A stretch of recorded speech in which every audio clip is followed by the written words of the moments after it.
Donc vous êtes un dirigeant d'entreprise, d'une belle entreprise industrielle, un ETI comme on aime à les appeler, qui est spécialisé dans la fabrication de textiles composites souples. Donc on en a plein d'exemples autour de nous.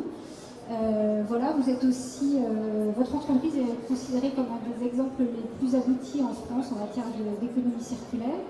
Et à titre personnel, c'est un sujet qui vous passionne, qui vous intéresse depuis de nombreuses années, au point que vous avez créé une fondation pour creuser ces questions-là. Donc ce matin, quand on vous a entendu, vous avez parlé des enjeux, voilà, la crise, la transformation, etc. Là, pour aller dans l'action, j'ai envie de vous poser la question, comment est-ce qu'on fait, c'est quoi les solutions, comment est-ce qu'on fait pour que ça marche. Je vous passe la parole pour une quinzaine, vingtaine de minutes. Merci Christine. J'en profite juste pour répondre à la question à laquelle je n'ai pas répondu ce matin. Vous m'avez demandé si on était en crise, j'ai dit non, il y a une multitude de crises. En fait, on est en changement de civilisation, avec donc par effet une multitude de crises, mais on n'est pas en crise. Alors aujourd'hui, maintenant, là tout de suite, on va parler de choses beaucoup plus triviales. On va complètement quitter le domaine de l'analyse, le domaine moralisateur, le domaine des choses bien faites, etc. On va vraiment se poser la question triviale. Une entreprise qui se lance dans le développement durable, ça rapporte quoi? C'est-à-dire qu'en gros, vous décidez de le faire, vous êtes face à un financier, ça peut être un financier dans votre entreprise ou un financier à l'extérieur, un organisme financier, qui lui, le sujet, ça lui plane à 10 000 mètres au-dessus de la tête, il dit juste, ça rapporte quoi? Voilà. Et ça, c'est une question qui me traumatise depuis un moment. Pourquoi? Parce qu'on voit beaucoup d'initiatives depuis 20 ans, des initiatives formidables. Certaines arrivent à trouver un équilibre économique, d'autres n'y arrivent pas. Et malheureusement, il y en a encore beaucoup qui n'ont pas réussi à trouver quelque part la valeur ajoutée économique, notamment à l'extérieur de l'entreprise, c'est-à-dire une valeur ajoutée sur les marchés. Ils en ont trouvé souvent une valeur interne, intrinsèque. Management, on l'a vu ce matin, parfois des économies, une meilleure résilience de l'entreprise, une capacité à plus s'adapter aux différences d'intensité de marché. Mais à l'extérieur, en gros, mettez-vous à la place du commercial, il dit bon maintenant je dois vendre du développement durable, ça rapporte quoi et je le vends comment? Voilà. C'est vraiment le sujet qui me traumatise le plus, d'autant plus que malheureusement c'est quand même celui qui à un moment va décider cette rentabilité, ce profit, c'est lui qui va décider on arrête ou on continue, quoi. Hein? Et particulièrement dans la crise aujourd'hui. Il y a 10 ans, avant la crise, on faisait du développement durable, je dirais parce qu'on avait les moyens de le faire. Aujourd'hui, c'est plus du tout une question de moyens. On n'a plus les moyens de le faire, souvent. Donc, ou on gagne des parts de marché et on engrange des profits, ou alors on arrête. Alors, la grande question, c'est de se poser quel est le rôle de l'entreprise au travers de tous ces sujets, de façon très transverse. Est-ce que le rôle de l'entreprise, c'est de faire du business as usual, c'est-à-dire je continue à faire mon business et à côté, je fais un peu de philanthropie? Bon, c'est une façon de voir. Est-ce que je vais un peu plus loin? Je me dis, ouais, mais je suis une grande boîte cotée en bourse, il faut que je fasse attention à mon image, ma réputation, ça peut peser sur le cours de bourse, donc il faut que je fasse quelque chose. C'est un deuxième niveau. Et puis le troisième niveau qui nous intéresse particulièrement, c'est en quoi je peux en faire un succès. Mais un succès à l'extérieur, un succès sur les marchés. C'est ça que je vise. Parce que très clairement, la philanthropie, on l'a vu, c'est des entreprises qui font ce qu'on appelle un peu de l'offsetting, c'est-à-dire qu'en gros, ils vont faire vert, mais surtout pas chez eux. Ils le font souvent en premier lieu par compensation, et non pas, ils ne font pas la compensation pour terminer un travail interne, ils le font plutôt comme un démarrage. Donc ça, c'est vraiment dans cette logique-là. Ceux qui vont un petit peu plus loin et qui veulent protéger leur image, bon, ils essayent un peu de consolider le tout. Donc ils vont faire de l'insetting, c'est-à-dire qu'ils vont faire du vert le plus possible en interne dans leurs activités. Ils vont un petit peu restaurer les dégâts, bon, améliorer les choses qui ne vont pas, arrêter de polluer, etc., etc. Mais ça reste encore un niveau intermédiaire, et en gros, ça ne fait pas vendre. Ça évite juste de se faire à un moment mis en cause, à se faire dégommer en quelque sorte. Ce qui nous intéresse aujourd'hui, c'est comment j'arrive à créer des valeurs business grâce à ça, et notamment à introduire des transitions sur le marché. Voilà. C'est cette logique-là qui m'intéresse particulièrement dans les conditions difficiles qu'on est aujourd'hui. Alors, les opportunités de profit, il faut bien voir que quand on met sur le marché une offre responsable, la plupart du temps, ceux qui y sont le plus sensibles, c'est ceux qui sont en fin de chaîne. Ça, c'est extrêmement important. Pourquoi? Parce qu'en fin de chaîne, vous avez des nouveaux mouvements de consommation, ce qu'on appelle les alter-consommateurs. Alors les alter-consommateurs, ça représente en moyenne 4% du marché. C'est-à-dire que ce n'est pas la majorité. Il y a 4% des gens qui, dans leur acte d'achat, vont faire passer des critères sociaux ou environnementaux avant l'analyse classique du rapport coût-bénéfice-plaisir. Cela, c'est intéressant pour amorcer une idée, sachant que ça ne représente que 4%. Alors heureusement, il y a certains secteurs, comme par exemple dès qu'on est sur le loisir, l'outdoor, le cosmétique, l'alimentation, ça peut monter jusqu'à 10, 20, 30%. Mais ça reste quand même minoritaire. Mais c'est quand même un levier très très intéressant pour amorcer une offre et pour aller la tester. Mais gardons bien dans notre tête que c'est quand même assez limité. Ensuite, on a les appels d'offres, publics ou privés, qui intègrent des critères RSE. Bon, ça c'est toujours bon à prendre. Quand on peut y répondre, le concurrent ne peut pas y répondre, on y va. Et puis il y a tout un domaine, il y a tout le reste. Le reste, c'est ce qui est le plus inquiétant. Ça veut dire qu'en gros, il y a 96% en moyenne du marché hors appel d'offres qui se moquent d'une offre environnementale et d'une offre responsable. C'est quand même embêtant. Et donc cela, il faut agir. Il faut agir. Alors, moi, c'est pour ça que j'ai créé cette fondation, dont on parlera juste à la fin. On envisage un levier important, par exemple, au travers des travaux de cette fondation, c'est de pouvoir donner un avantage concurrentiel aux offres responsables. La plupart du temps, une offre responsable, elle est souvent un peu plus chère à produire. Donc sur le marché, elle n'intéresse que la part d'alter-consommation à la limite et pas le consommateur lambda. L'idée, ça serait de lui donner un avantage concurrentiel en lui faisant bénéficier d'une TVA réduite. À ce moment-là, in fine, il aurait le même prix sur le marché. Le consommateur serait content parce qu'il ne serait pas obligé de payer plus cher une offre responsable.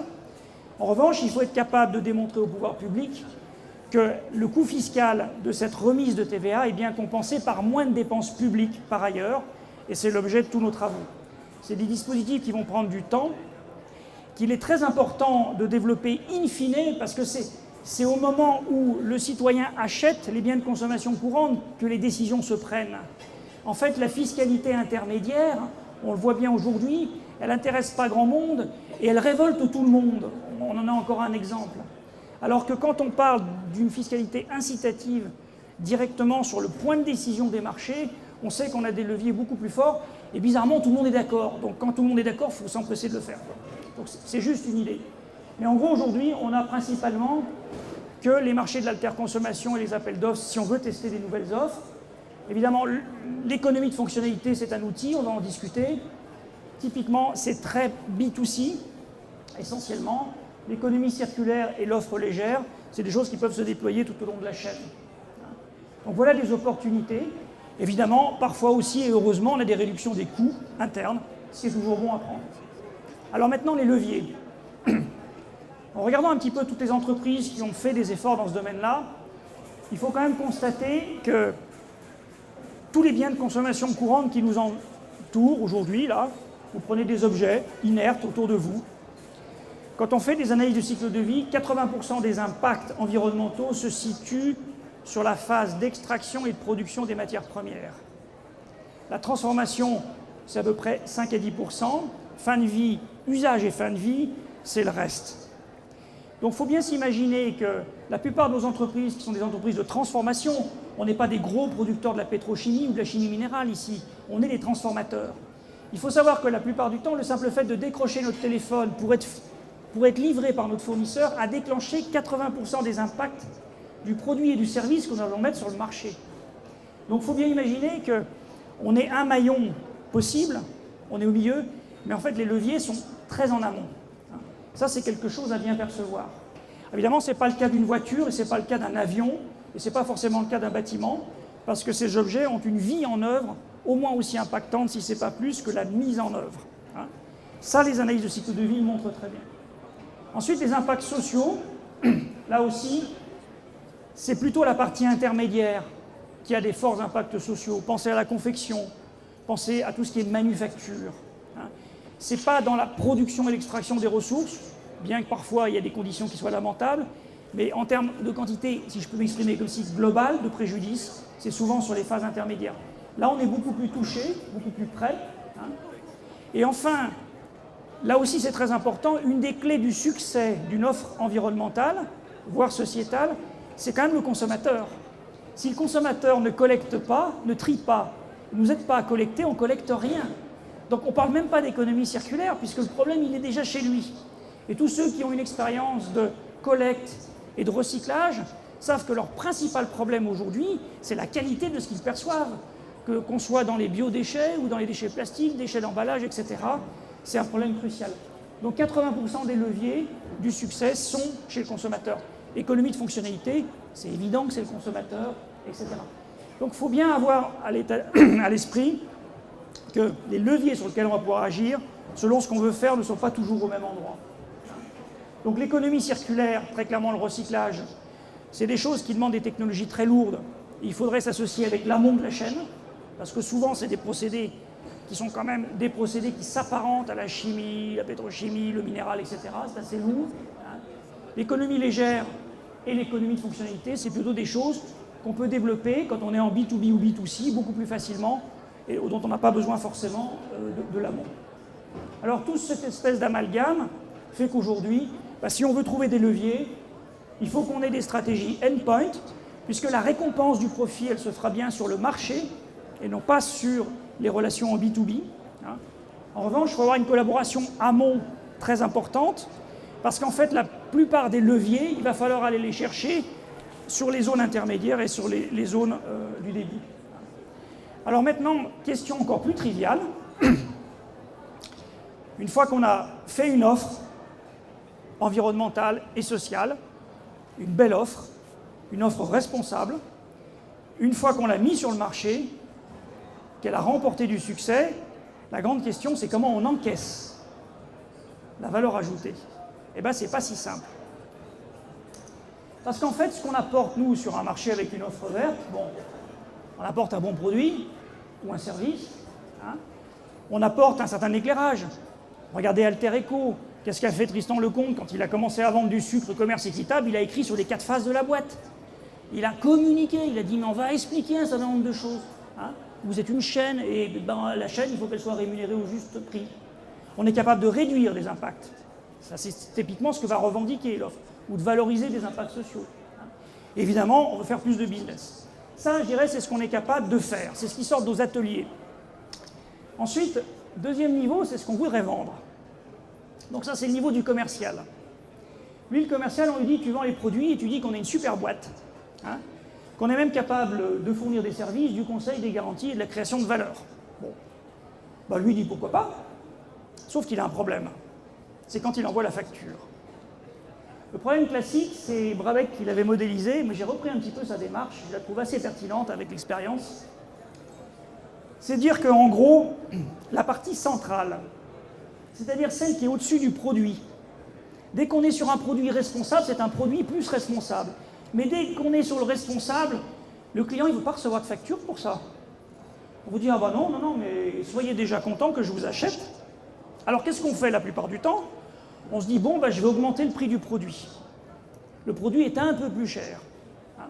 C'est-à-dire que comme la zone de capture de valeur du milieu est assez difficile, première solution, j'augmente le prix du produit. Et c'est comme ça que parfois le bio est plus cher, que l'offre responsable est plus chère, que le truc équitable est plus cher, etc.